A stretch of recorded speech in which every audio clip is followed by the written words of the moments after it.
امریکہ میں مسلمانوں کی نمائندہ فلاحی تنظیموں کی طرف سے کورونا وائرس سے متاثرہ مستحق افراد میں راشن کی تقسیم کا کام جاری ہے۔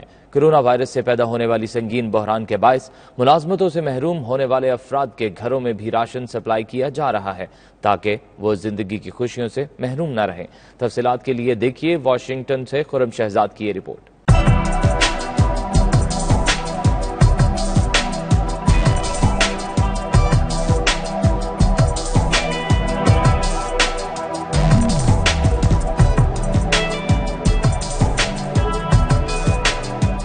کورونا وائرس سے دنیا بھر میں سب سے زیادہ ہلاکتیں امریکہ میں ہوئیں، جہاں 57,000 سے زائد شہری ظالم وائرس کا شکار ہو چکے ہیں۔ امریکہ میں 2 کروڑ سے زائد افراد اپنی ملازمتوں سے ہاتھ دھو بیٹھے ہیں۔ اس وبا سے ملکی معیشت کو سخت دھچکا لگا ہے۔ ایسے میں مسلمانوں کی فلاحی تنظیمیں میدان میں آ گئی ہیں، جو کہ مستحق افراد کو کھانے پینے کی اشیاء کی سپلائی کر رہی ہیں۔ منٹگومری کاؤنٹی مسلم فاؤنڈیشن کے زیر اہتمام 200 مستحق افراد میں $9,000 کا کھانا تقسیم کیا گیا، جبکہ تنظیم کی طرف سے 1,000 افراد کی مالی مدد بھی کی گئی جو کہ وبائی امراض سے متاثر ہو چکے تھے۔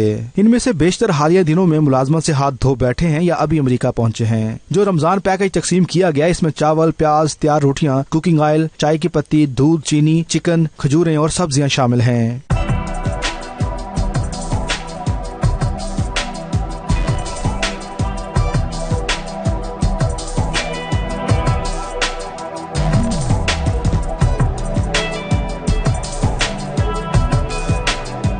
تنظیم کے عہدیداروں کا کہنا ہے کہ میری لینڈ کے 19,500 افراد میں کورونا وائرس کی تصدیق ہو چکی ہے، جن میں سے 945 افراد موت کے منہ میں جا چکے ہیں۔ ان کی تنظیم مذہب، عقیدہ، رنگ و نسل سے قطع نظر کاؤنٹی کے ہر ضرورت مند کی مدد کر رہی ہے۔ Today we had the distribution for 55 families who were resettled by LSS.